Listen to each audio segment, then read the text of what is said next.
Ekonomi makin sulit, hidup makin seret. Kalau nggak mulai disiplin dan hemat dari sekarang, siap-siap nangis di kemudian hari. Faktanya, riset menunjukkan selama 15 tahun terakhir, pertumbuhan gaji rata-rata warga cenderung melambat. Dan akhirnya, ini yang bikin orang jadi mikir 2 kali buat spend money. Tapi tenang, bukan berarti setiap orang ini harus hidup susah. Di tengah ekonomi yang lagi ketat, ada cara agar finansial kita tetap aman. Kita bisa pakai strategi keuangan yang cerdas, biar isi dompet kita nggak makin tipis. Selamat datang di Generasi Cuan, stay with me Handika, watch the full content and make sure you get it right. Cara hemat ala frugal living.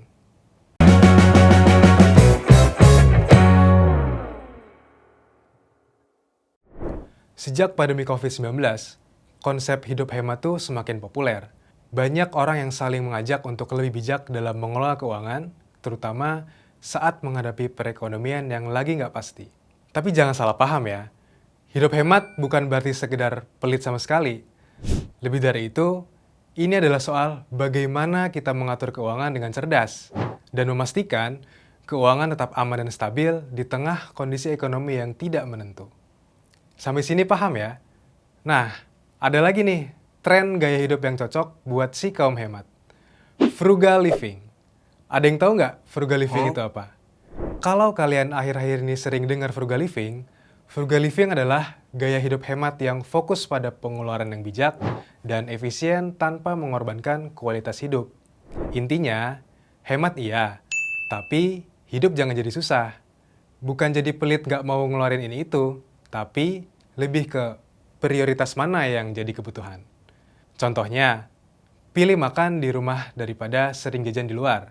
Terus, kalau beli barang, pilihnya barang-barang yang berkualitas dan tahan lama ya, ketimbang barang yang murah tapi cepat rusak. Jadi beli-beli lagi deh. Lalu pas belanja gimana nih? Kalian bisa manfaatin promo, diskon, atau cashback. Contoh yang paling oke, kalian bisa memprioritaskan investasi atau nabung dulu sebelum uangnya dibelanjain untuk hal yang konsumtif. Intinya, frugal living itu tentang hidup yang sederhana aja, tapi tetap nyaman dan finansialnya tetap sehat. Kalau ditanya frugal living sendiri itu apa ya? Sebenarnya buat saya hidup yang mindful sih. Hidup yang cermat dan mindful untuk mendapatkan manfaat yang maksimal dari uang kita.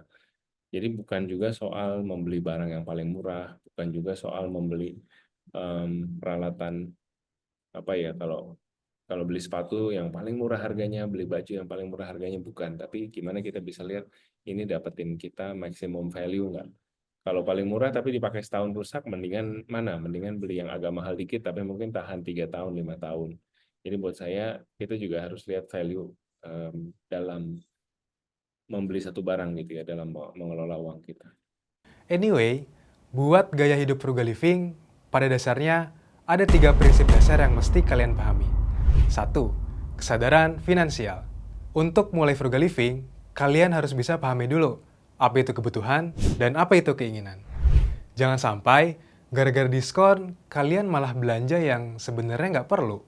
Kedua, efisiensi pengeluaran.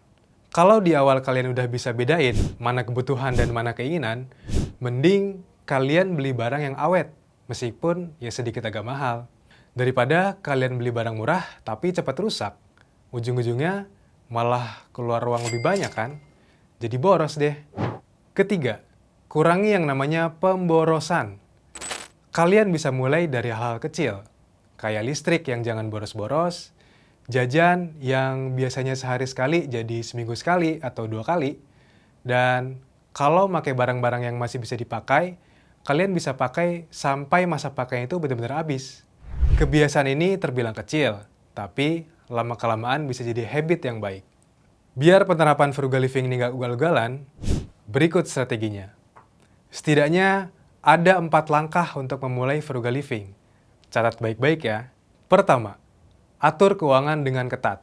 Salah satu strategi frugal living adalah dengan mengatur budget bulanan dan prioritaskan ke hal-hal yang penting dulu. Setidaknya, sampai kalian punya dana darurat minimal 3-6 bulan ke depan. Kedua, belanja dengan cerdas. Kalian harus ingat lebih dulu, jauhkan urusan perhutangan yang sifatnya konsumtif. Kalau nggak urgent, tunda dulu deh buat beli barang-barang yang tidak penting pakai cicilan ini itu. Tapi, kalau pas mau beli barangnya lagi ada promosi, bisa kalian manfaatin tuh. Atau beli barang pre-love juga nggak jadi masalah. Asal masih bagus, dan kalau masih bisa dipakai, kenapa harus beli yang baru? Ketiga, selalu tambah skill dan cari side hustle. Jangan cuma ngandelin dari satu sumber penghasilan aja. Coba deh, gali potensi kamu. Kamu bisanya apa lagi nih selain kerja di tempat yang sekarang? Misalnya, mulai usaha kecil-kecilan, atau cari penghasilan sampingan dari freelance, bisa gambar, MC, jadi VO, bisa ngedit, atau apapun deh yang kamu bisa. Jadiin duit. Yang penting halal ya. Keempat, gaya hidup minimalis dan ramah kantong. Satu langkah kecil untuk memulai frugal living, bisa kalian mulai dari hemat energi, air, dan transportasi. Ini bikin kamu nggak cuma hemat duit, tapi juga bisa bikin kamu ikut menerapkan aktivitas yang ramah lingkungan. Jadi sebenarnya caranya ya simpel. Kalau teman-teman kepingin hidup lebih frugal, kepingin punya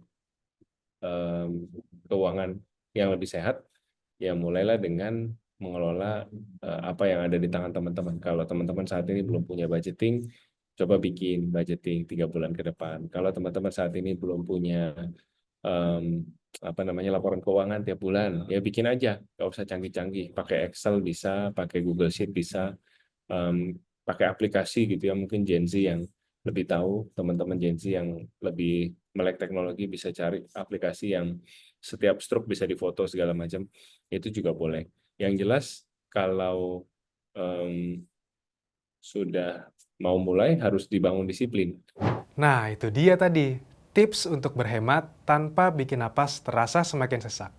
Terlebih lagi, di kondisi dunia kerja sekarang yang lagi nggak stabil dan baik-baik aja. Dalam kurun waktu beberapa tahun kebelakang, PHK udah banyak terjadi. Awal tahun 2025 saja, Kementerian Ketenagakerjaan melaporkan terdapat 3.325 pekerja yang terkena PHK. Angka ini belum termasuk dengan jumlah pekerja yang terkena PHK di PT Sritex beberapa waktu yang lalu ya. Enggak, tapi ini bukan salah siapa-siapa kok. Jangan main salah-salahan. Kondisi perekonomian dunia ini emang lagi dihantam badai. Negara kita, Indonesia pun terdampak. Makanya, semoga frugal living ini dapat membuat kita lebih siap menghadapi kemungkinan yang gak terduga dengan antisipasi yang terukur ya. Dari gaya hidup yang sudah diatur secara frugal, secara mindful, secara cermat, itu bisa menghindarkan kita dari berbagai hal-hal yang darurat ya, hal-hal yang tidak direncanakan. Dengan kita hidup frugal, minimal kita jadi tahu tiap bulan saya butuhnya berapa sih untuk hidup dengan nyaman. Buat saya dengan kita hidup frugal itu berencana, cermat, sehingga kita kira-kira tahu gitu tiap bulan kita keluar uang berapa. Lalu kalau sehingga dalam kondisi ekonomi yang sulit, dalam kondisi sampai amit-amit kena PHK pun segala macam, kita sudah siap. Dengan menerapkan gaya hidup ini, setidaknya harapan untuk mandiri secara finansial dapat terwujud. Tapi juga jangan stres ya. Frugal living bisa nih kasih keuntungan lain agar kesehatan mental kita bisa tetap terjaga. Kalau di antara kalian ada yang udah pernah atau baru mulai frugal living, coba deh share pengalaman kamu di kolom komen ya.